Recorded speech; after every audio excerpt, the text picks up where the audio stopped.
Okay friends जों दा नोंथांमोनजों बे एक्सारसाइज नं 2.5 नि आद्रा थानाय कुइसनफोरखौ सावरायनो नागिरदों। जोंहा कुइसन नाम्बार 9 आद्रा जानानै दंमोन। कुइसन नाम्बार 9 दा बेनि सलुशना मा जागोन? दा गिबियाव जोङो बेनि ए नाम्बारखौ जों बानायनोसै। ए नाम्बाराव मा दङ बेवहाय ए नाम्बाराव होनाय दङ बेवहाय गाहायाव होनायफोरनि मान ए प्लस आइ बि खिन्थायाव दिहुन। जोंखौ ए प्लस आइ बि महराव फोरमायनो होदो। दा बेवहाय कुइसन नाम्बार बे ए नाम्बाराव मा दङ रुट अभार -3 दङ। स' रुट अभार -3 खौ जोङो मा खालामनांगौ बे ए प्लास आइ बि महराव फोरमायनांगौ। दा ए प्लास आइ बि महराव फोरमायब्ला गिबियावनो जोङो बेखौ मा लिरनो हायो? थामहिनबा बेखौ जोङो बेबायदि नैबे -1 इनटु 3 दङ। स' जोङो बेखौ मा लिरनो हायो? -1 नि जायगायाव आइ स्कुयार आरो 3 बेनिफ्राय बेखौ आइ स्कुयारखौ जोङो बाहेरायाव लाना फैनाय मा जागोन आइ रुट अभार 3 आरो मा जासिगोन बे मोनसे आयता मोनबाय सानलावरि बाहागोखौ मोनबाय आरो गुबुन मोनसेया जागोन मा 0 जागोन। बे गुबै बाहागोआ जाबाय 0 प्लास आइ रुट अभार 3 जोङो ए प्लास बि महराव फोरमायनाय जाबाय। आरो नोंथांमोना बेवहाय लिरनो हायो जेराव ए प्लास आइ बि महराव फोरमायनाय जाबाय। दा बेखौ जोङो ए प्लास आइ बि महराव फोरमायबाय। बेनिफ्राय जों नेक्स्ट बि नाम्बारखौ बानायनोसै। बेवहाय बि नाम्बाराव मा दङ? सलुशना मा जागोन बि नाम्बारना? बि नाम्बारना बेवहाय मा होनाय दङ? रुट अभार आइ होनाय दङ। स' बेखौ जोङो ए प्लास आइ बि महराव फोरमायब्ला मा जागोन? दा बेखौ जोङो बेबायदि लिरनो हायो। स' जोङो मा लिरगोन दा बेखौ जोङो रुट अभार बेयाव जागोन 2i/2 थामहिनबा 2 केन्सेल खालामनानै जों बेखौ नैखौनो मोननो हायो। जों आइखौनो मोनगोन। बेनिफ्राय जों दा बेखौ आरोबाव मा लिरबावनो हायो जों दा? स' जोङो बेखौ बेबायदि सेपारेटलि जों बानायना लानो हायो। जोङो बेखौ रुट अभार 1/2 बेनिफ्राय इनटु 2i बो जोङो लिरनो हागोन। बेनिफ्राय आं दा बेखौ 1/√2 खौ नैबे 1/2 खौ बाहेरायाव लाबोनो हायो। बे जागोन 1/√2 बेनिफ्राय सिङाव थागोन 2i थागोन। दा नैबे 1आ मा जेब्लाबो स्कुयार खालामबा थामहिनबा 1 नि बेखौ बर्गखौ जोङो रुट अभारखौ गैया खालामनो हागोन। बे 1 स्कुयार मोनबा 1आनो जागोन आरो बे स्कुयार थानायनि थाखाय जोङो बेवहाय रुट लिरनो हानाय नङा। बेनिफ्राय रुट 2आथ' जों रुट 2 नि स्कुयारखौ मोना बेनि थाखायनो बेखौ रुटनि सिङाव लाखिनाय जादों। बेनिफ्राय दा जोङो बेखौ मोनबाय। बेनिफ्राय नेक्स्ट मा खालामबाव 1/√2 बेनिफ्राय 1 - 1 प्लास 2i जोङो लिरनो हागोन बेखौ। थामहिनबा बेखौ केन्सेल खालामबा जों बेखौ 2i खौनो मोननो हागोन। बेनिफ्राय नेक्स्ट नोंथांमोना मा लिरनो हायो 1/√2 बेनिफ्राय 1 - 1 नि जायगायाव जोङो मा लिरगोन आइ स्कुयार लिरनो हायो। बेनिफ्राय प्लास 2i जों मोनबाय आरो नैबेखिनिया मोनसे फर्मुला जाबाय। बे फर्मुलाया मा 1 प्लास आइ होल स्कुयार बेखौ नोंथांमोना सेफायब्ला मा मोनगोन? स' बे जागोन 1 प्लास 2i प्लास आइ स्कुयार थामहिनबा बेखौनो मोननो हागोन। स' बेनि थाखायनो नोंथांमोना मा लिरनो हायो दा बेवहाय 1/√2 बेनिफ्राय बेवहाय जासिगोन 1 प्लास बे जागोन आइ स्कुयार बेखौ मोनबाय। बेनिफ्राय मा खालाम बे स्कुयार आरो रुट अभार दाननाय थांबाय मा थाखो 1/√2 बेयाव थागोन 1 प्लास आइ बे थाबाय। बेनिफ्राय जों बेखौ एक्सट्रा लिरनो हायो। एक्सट्रा लिरोबा मा जागोन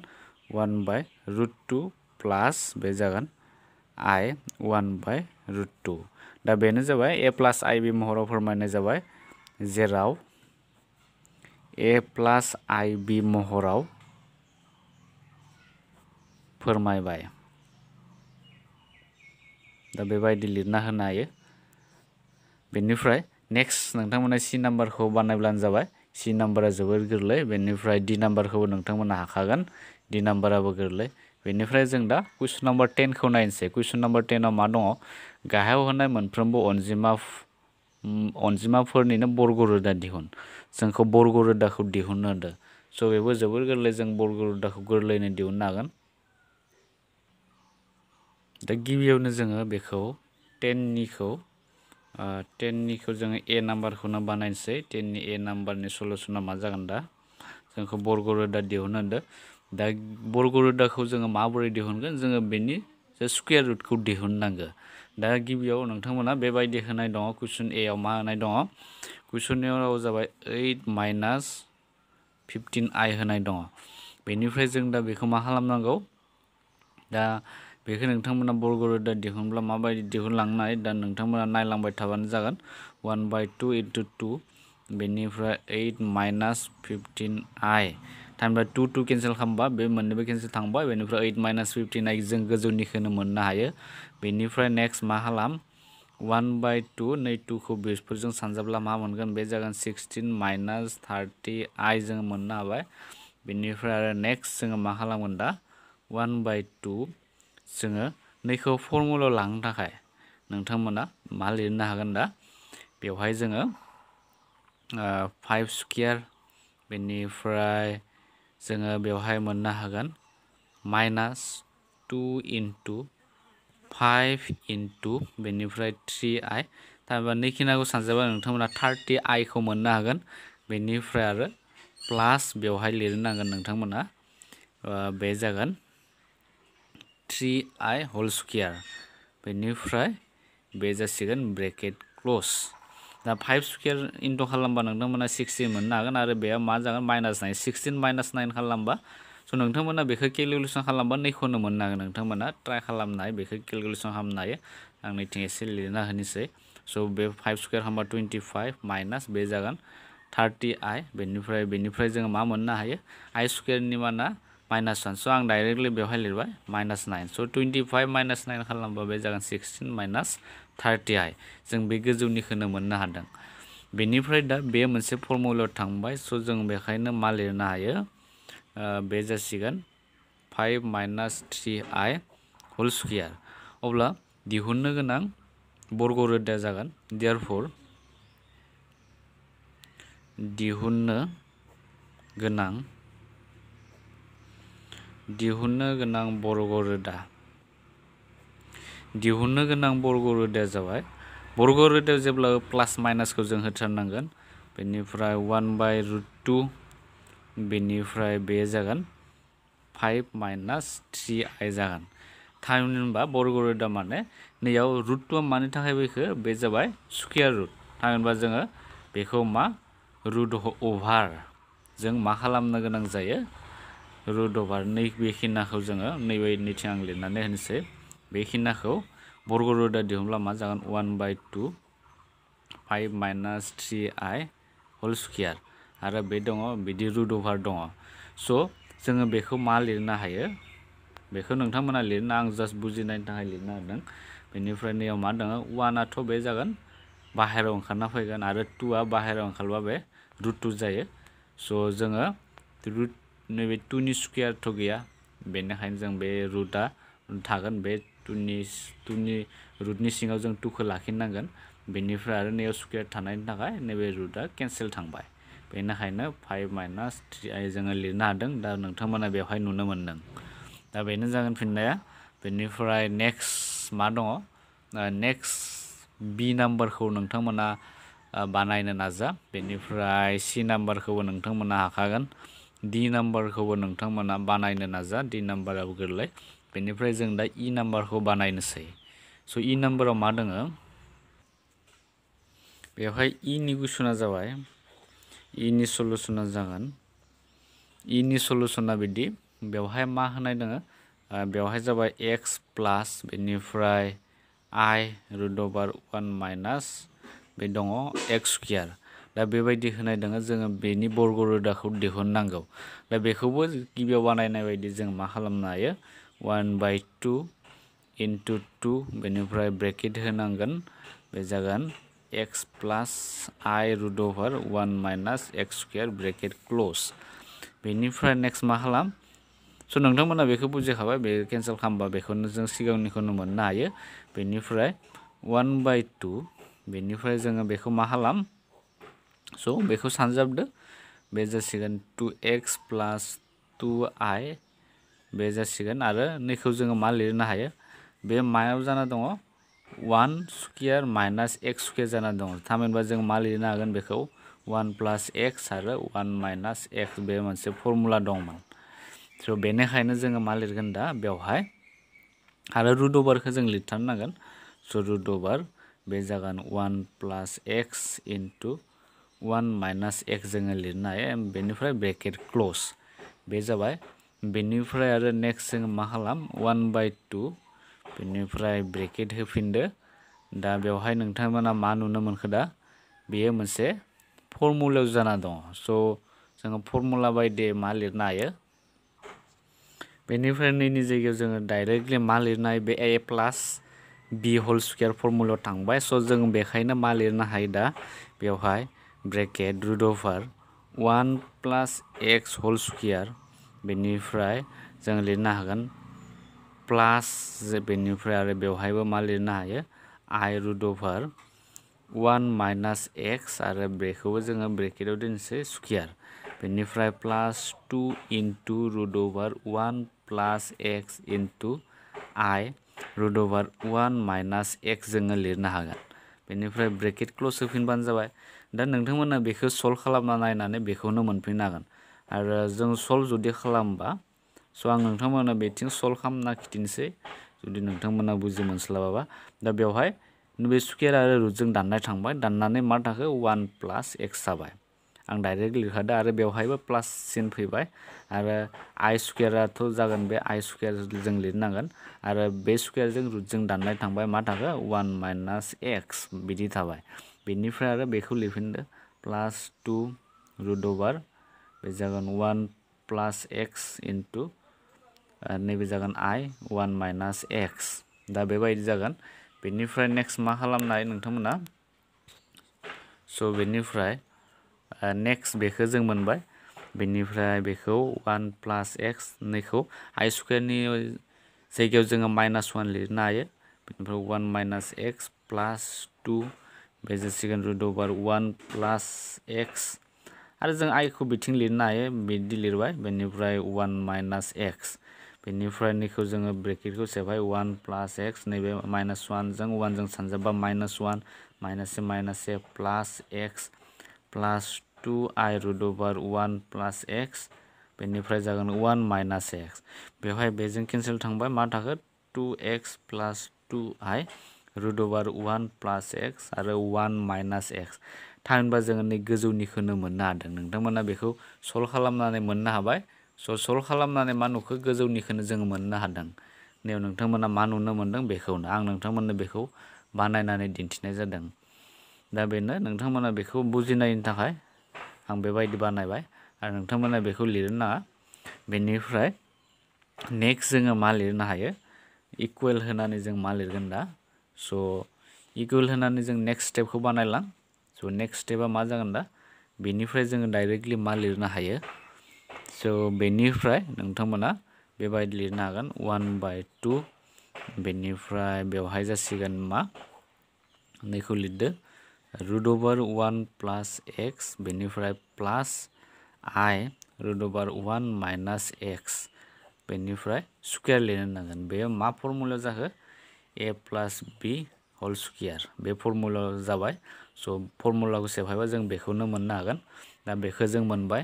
बेनिफ्राय आरो जा दिहुननो गोनां बर्ग रोदा बेयो मा जासिगोन दायो देयारफर दिहुननो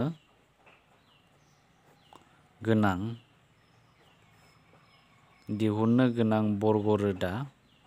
स' बर्ग रोदाया जाबाय इकुवेल टु जोङो प्लास माइनास 1/√2 बेनिफ्राय जोङो बेखौ लिरनांगोन 1 plus x plus I root over 1 minus x दा बे जासिगोन एन्सार दा नोंथांमोना बेखौ हमनो हाखो बेवहाय स्क्वायर थायोब्लाथाय बर्ग रोदायाव स्क्वायर लिरनो नाङा आरो बे मा जागोन बे 2आ जागोन रुट अभार 2 जोङो लिरनो नांगोन आरो बेवहाय नोंथांमोना बर्ग रोदा दिहुनबाथाय बे प्लास माइनासखौ लिरथारनांगोन बेखौ बावनो नाङा दा बे जाबाय कुइसन नाम्बार बे इ नाम्बारमोन कुइसन नाम्बार 10 नि इ नाम्बार बेनिफ्राय नेक्स्ट नोंथांमोना एफखौबो हाखागोन आरो नोंथांमोना बे जि नाम्बारखौ आं बानायनानै होनोसै जोबथारनायखौ बे कुइसन नाम्बार 10 नि दा कुइसन नाम्बार 10 नि जिया मा दङ सोंनायाव बे जाबाय सलुसन 4ab बेनिफ्राय minus 2a square minus b square बेनिफ्राय i दङ बेनिफ्राय जों दा बेखौ मा खालाम स' जोङो बेखौ नोंथांमोना मा नुनो मोनदों नैयाव मोनसे a स्क्वायर बेबायदि नुनो मोनदों माइनास b स्क्वायर जोङो नुनो मोनदों स' जोङो बेखौ मा खालामगोन बेबो मोनसे फर्मुलायाव जाना दङ स' जोङो बेखौ गोरलैयैनो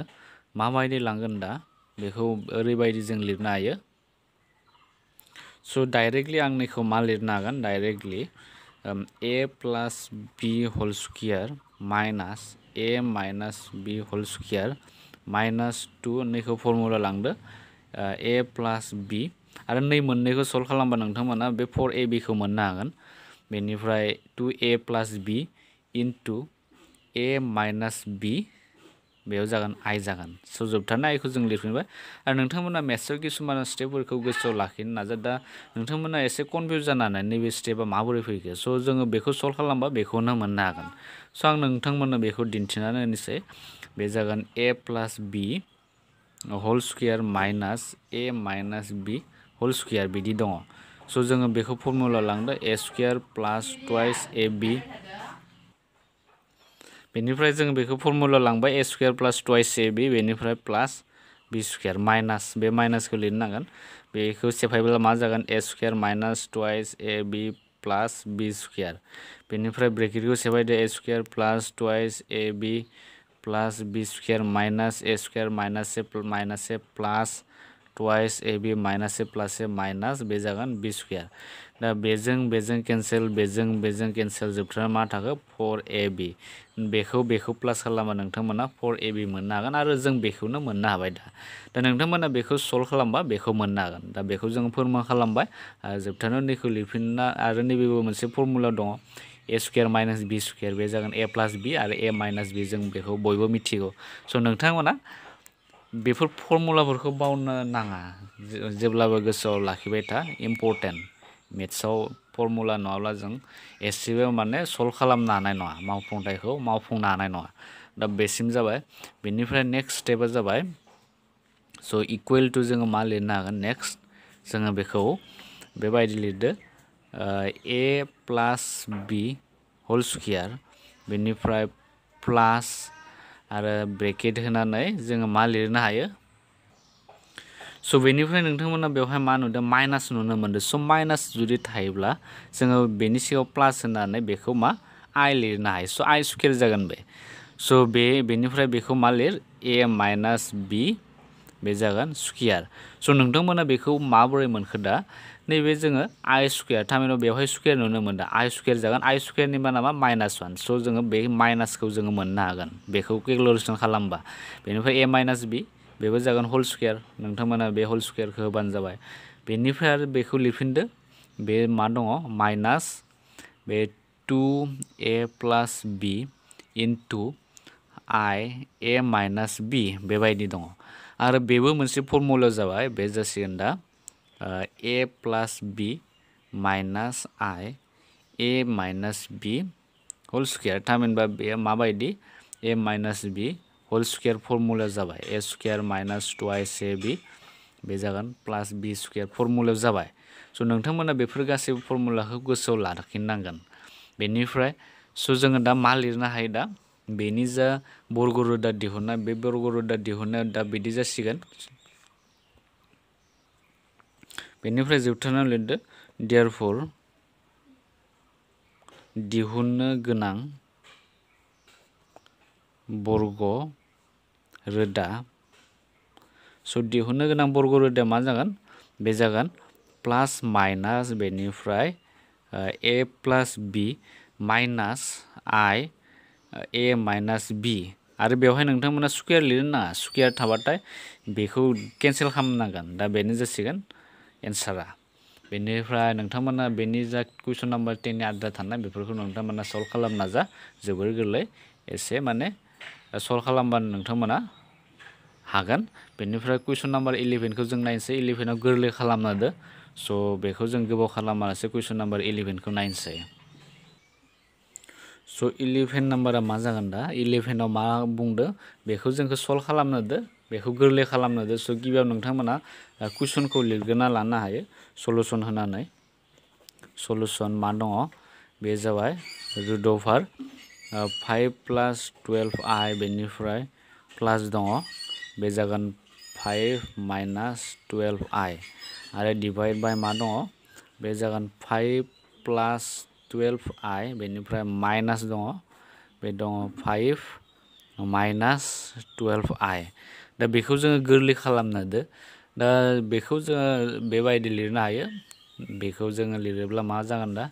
इकुवेल टु जों लिरनो हायो गोजौनिखौ जोङो माबायदि लिरनो हागोन दा स' गोजौनिखौ नोंथांमोना बिदि लिरनो हायो स' बेखौ लिरनाय सिगां 5 प्लास 12i खौ लिरनाय सिगां आं नोंथांमोननिथिं मोनसे इम्परटेन्ट नट्स होनो नागिरदों बे जोबोर इम्परटेन्ट दा 5 प्लास 12i बिथिं नुनो मोनबाय दा जोङो बेखौ मा खालामनो हायो नैखौ 3 स्क्वायर बेनिफ्राय प्लास जों बेखौ 2 into 3 into बेनिफ्राय जोङो मा सानजाबा जोङो 12 खौ मोननो हागोन 2 into 3 6 into बेनिफ्राय मा जागोन 2i सानजाबाथाय जों 12i खौ मोननो हाबाय बेनिफ्राय बिथिं जागोन 2i होल स्क्वायर दा बेनिफ्राय जोङो मा लिरनो हायो बेखौ दा नैबे मोनसे फर्मुलायाव जाबाय मा formula a plus b whole square दा बेखायनो जोङो 3 प्लास बे जागोन 2i होल स्क्वायर दा बेखौ जोङो मोननो हायो दा नोंथांमोना दा 5 प्लास 12i नि जायगायाव 3 प्लास 2i खौ जोङो लिरनो हायो आरो नोंथांमोना बेखौ सल्भ खालामबा नैखौनो मोनगोन नैबे नोंथांमोना 3 स्क्वायर 9 बेवहाय जाबाय 12i आरो बे जागोन 2 into 2 4i स्क्वायर माना जाबाय -1 स' नैबे 9 निफ्राय -4 थांबा जों 5 खौनो मोनगोन 5 प्लास नैबे जाबाय 12i बेखौनो मोननो हागोन स' बेबायदि दा जोङो 5 प्लास 12i नि जायगायाव बेखौ फज'नोसै दा नोंथांमोना बेवहाय फज' 5 प्लास 12i नि जायगायाव 3 प्लास 2i होल स्क्वायर बेनिफ्राय प्लास बे जागोन आरो बेवहाय माइनास नुनो मोनदों माइनास थाबाथाय नोंथांमोना मा लिरनो हायो थिग बिदिनो 5 बे जासिगोन 5 माइनास 12i नि थाखाय मा जागोन जोङो बेखौ लिरनो हायो 3 माइनास 2i होल स्क्वायर नोंथांमोना एग्जामनि बे साइडथिं बिदि बानायना लिरना होनो हायो अब्लानो मोजांसिन जायो बेनिफ्राय दा मा लिरगोन 5 माइनास 12i निफ्राय i नि जायगायाव बे 3 माइनास 2i जोङो लिरगोन होल स्क्वायर आरो बेवहाय जोङो लिरलायबाय बे जागोन 3 प्लास 2i होल स्क्वायर माइनास बेनिफ्राय जाबाय बे जागोन 3 माइनास 2i होल स्क्वायर दा बेखौ मोनबाय स' बेनिफ्राय नेक्स्ट मा खालाम बेयाव स्क्वायर दङ रुट अभार दाननाय थांगोन मा थाखो बेवहाय 3 प्लास 2i आरो बेथिं मा थाखो बेबो नै स्क्वायर जों रुटजों दाननाय थांगोन मा थाखो 3 माइनास 2i आरो बेवहायबो स्क्वायर जों बेजों दाननाय थांगोन मा थाखो 3 प्लास 2i आरो बेवहाय मोनसे माइनास दङ स' माइनासखौ लिरनो हागोन नोंथांमोना बेवहाय ब्रेकेटबो होनो हागोन आं डाइरेक्टलि प्लास दाननाय बिदिनो जायो सिना बेबायदि सेफायखाबाय डाइरेक्ट आरो बेवहाय मा जागोन स' बेयो जागोन 3 आं डाइरेक्टलि बेखौ लिरखाबाबो लिरनो हायो लिरथ'ला बे जागोन 2i बा स्क्वायर जों रुटजों दाननाय थांबाय बे थासिगोन बेनिफ्राय आरो नेक्स्ट जों मा खालाम स' नेक्स्ट 3 जों 3 बे जासिगोन 6 बेनिफ्राय बेजों बे केन्सेल आरो सिंनिया मा जासिगोन 3 प्लास 2i बे जागोन -3 माइनास प्लास बे जागोन 2i दा बेवहायबो नैबे 3 जों केन्सेल खालामनो हायो बेनिफ्राय मा थाखो बे 6/4i थाबाय स' बेनिफ्राय जों बेखौ मा खालामनो हायो बेखौ 3 बे जाबाय 2 बेनिफ्राय 3/2i मोनबाय आरो बे आइखौ जोङो गैया खालामबा मा जागोन दा नैबायदि जों गैया खालामनो हायो नैबे जागोन थामहिनबा नैयाव मा 1 होनना दङ 3 into 1 खालामबा जों 3 खौनो मोनगोन आरो बेवहाय 1 नि जायगायाव जों मा लिरनो हायो into 1 माने मा i to the power 4 बेनिफ्राय 2i आरो बे i जों i4 जों केन्सेल थांबाय आं नैथिं लिरना होनोसै स' मा जागोन 3/2i3 आरो i3 नि माने मा बे जागोन i3 माने -i जोङो मोननो हायो आरो जोबथारनायाव नोंथांमोना एन्सारखौ मोननो हागोन -3/2i दा बेनो जाबाय बेनि फिननाय कुइसन नाम्बार 11 नि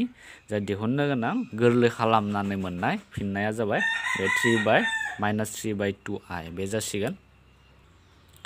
बेनिफ्राय जों नेक्स्ट कुइसन नाम्बार 12 खौ नायनोसै।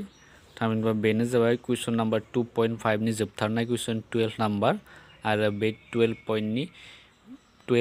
नि 12 नाम्बाराव मा दङ दिन्थिनो होदो फोरमान खालामनो होदो। स' सलुसना मा जागोन दा बेवहाय सलुसना जाबाय दा गिबियाव नोंथांमोना बेखौ लिरग्रोना लानो हायो। बे जाबाय -2 + 2i √3 बेनिफ्राय दङ प्लास √-2 - 2i √3 बेनिफ्राय इकुवेल टु 2 होननानै जोङो फोरमान खालामनांगौ। दा गिबियाव नोंथांमोना बैथिंजाय लेफ्ट साइडथिं मा दङ बेखौ खालामग्रोना ला। जों एक्सट्रा सेपारेट बेनि थाखाय सेपारेट खालामनानै लाग्रोगोन। दा गिबियाव जोङो नोंथांमोना मा लिर दानिया -2 + 2i √3 नैखिनाखौ लाग्रो √खौ लाथ'नो नाङा। दा बेनिफ्राय जोङो मा लिरनो हायो बेवहाय जोङो दा -2 + 2 × 1 × i बेनिफ्राय बेखौ जोङो √3 थामहिनबा जों बेखौ माने एक्सप्लेन खालामबाय आरोना नैखौ एक्सप्लेन खालामबाय। स' बेखौ माने नैखौ 2 × 1 जों लिरनो हायो बेखौ। स' बेबायदि लिरबाय बेनिफ्राय लिरोब्ला मा जागोन स' बेनिफ्राय बेखौ खालामबाय बेनिफ्राय बेखौ जों दा फर्मुलायाव लांनो थाखाय जों बिदि लिरनाय जादों। स' नोंथांमोना बेकग्राउन्ड माबा माबि दाउ गाबनाय मिउजिक खोनानो मोनो गामि एरिया बेनि थाखायनो बेबायदि खोनानो मोन्दों। जायखिजाया बेफोरखौ खोमा लायाब्लानो जाबाय बेवहाय नोंथांमोना फकास खालामब्लानो जाबाय बेवहाय मा फोरोंनो नागिरदों। दा जोङो बेवहाय मा लिरदों बेखौ जोङो बेबायदि लिरबाय। स' जोङो बेखौ आरो मा लिरनो हायो फर्मुलायाव लांनो थाखाय जों 1² प्लास बे जासिगोन बेखौ जोङो लिरनो हायो i √3 होल स्क्वायर बेनिफ्राय प्लास 2 × 1 × i √3 बेखौ मोनबाय। आरो जोबथारनो मा लिरनो हायो जों बेनि जायगायाव 1 + i √3 होल स्क्वायर। दा बेखौ नोंथांमोना सेफायब्ला नैखौनो मोननो हागोन नोंथांमोना। दा जोबोर बेफोरखौ मोनथिनाया मोजां। बे 1² माने बेथ' 1 जाखाबाय आरो नैबे i √3 नि भेलुआ जागोन बे जागोन 3 जागोन i² नि माना जाबाय मा -1 आरो बेनि जायगायाव स' बे जाबाय किसुमान मेथ्सआव जोङो किसुमान स्टेपफोरखौ नोंथांमोना गोसोआव लाखिनांगोन आरो जोङो बेखौ फर्मुलाखौ एक्सप्लेन खालामबा मा जागोन दा नैबे i √3 बे i √3 होल स्क्वायर दंमोन जोङो i² जोङो लिरनो हायो आरो बे स्क्वायरजों √जों गैया केन्सेल थांबाय मा थाखो 3 थागोन आरो i² नि माना मा -1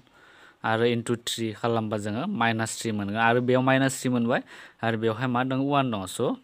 बेखौ जोङो खालामबा -2 मोनो नै सिगांनिखौ जोङो मोनफिननो हागोन। स' जोङो बेबायदि माने एक्सप्लेन खालामबा नैखौ जुदि बेखेवनानै लिरोबा बेबायदि जासिगोन। दा बेनि थाखायनो जोङो नैबे -2 + 2i √3 नि जायगायाव जों बेखौ लिरनो हायो i + i √3 स्क्वायर। बेनिफ्राय थिग बिदिनो जोङो नेक्स्ट नैनि थाखाय जों बानायनोसै -2 - 2i बेखौबो जोङो बिदिनो लिरनांगोन। स' नोंथांमोना बेवहाय बिदि लिरनो हायो नेक्स्ट -2 - 2i √3 बेखौ इकुवेल टु बेनिफ्राय बे जासिगोन -2 बे जागोन बेनिफ्राय जोङो -2 × 1 × i √3 बेबो बिदिनो एखे बेनिफ्राय बे जागोन 1² बे जागोन प्लास i √3 होल स्क्वायर बेवहाय मा जागोन माइनास लिरनांगोन 2 × 1 × i √3 बेनिफ्राय जासिगोन 1 - i √3 होल स्क्वायर बेवहाय प्लास दंमोन बे माइनास जासिगोन। स' दा मा खालाम दा नैफोरनि मानखौ बेवहाय फज'ना होदो। स' फज'ब्लानो एन्सारा ओंखारसिगोन दा। स' कुइसनाव फज'ना होदो बेनिफ्राय मा जाहैगोन दा स' बेनिफ्राय मा खालामनाय जोंहा मा दंमोन कुइसनाव बे दंमोन लेफ्ट हेन्ड साइडनिखौ जों लिरना लानोसै left hand side equal to मा दंमोन √(-2 + 2i √3 बेनिफ्राय प्लास √(-2 - 2i √3 बिदि दंमोन। दा नैयाव मा फज'गोन बेनि जायगायाव जों बेखौ फज'नो हायो। स' √(-) मा जागोन 1 + i √3 होल स्क्वायर प्लास आरो बेखिनियानो जायो जों बेखौ होज' बे जागोन 1 माइनास I रुट अभार 3 होल स्क्वायर बेनिफ्राय दा बे स्क्वायरजों बे रुट अभारजों केन्सेल थांबाय मा थाखो 1 प्लास बे जागोन I रुट अभार 3 बेनिफ्राय प्लास नैयावबो मा जासिगोन स' बेवहायबो जोङो लिरनो हायो 1 माइनास बे जागोन I रुट अभार 3 स' स्क्वायरजों रुट अभारजों केन्सेल थांगोन बेनिफ्राय ब्रेकेटफोरखौ सेफायब्ला मा जागोन I रुट अभार 3 बे जागोन प्लास 1 माइनास I रुट अभार 3 बेजों बे केन्सेल मा थाखो 2 आरो बे 2आ राइट हेन्ड साइडआव होनायजों गोरोबबाय बेखायनो जोङो मा लिरनो हायो बेवहाय equal to right hand side स' बेबायदि जों फोरमान खालामबाय आरो जोबथारनायाव नोंथांमोना लिरनो हायो दिन्थिनाय जाबाय दा बेनो जाबाय बेनि जा फोरमान खालामनो गोनां बेखौ जों खालामबाय बेनिफ्राय बेखिनियानोमोन 2.5 नि कुइसनफोरा आरो सलुसनफोरखौ नोंथांमोननो होनाय जाबाय बेनिफ्राय जों दा बिदिनो गुबुन मोनसे भिडिअ नोंथांमोननो गोदान मोनसे लेसन फोरोंनाय जागोन स' नोंथांमोना जुदि बुजि मोनदोंब्ला लोगोफोरनो शेयार खालाम आरो जुदि माबाफोर सोंनांगौ दंब्ला नोंथांमोना कमेन्टआव सोंहरनो हागोन स' उननि भिडिअ जों नोंथांमोनखौ थाबैनो लोगो मोनगोन थेंक इउ स' नोंथांमोना नुनो मोनबाय दे नै भिडिअआ जोंनिया माबोरै जाखो स' नोंथांमोना जुदि भिडिअखौ जुदि मोजां मोनदोंब्ला बा सोलोंनाय बायदि मोनदोंब्ला नोंथांमोना प्लिज जोंनो अननानै नोंथांमोना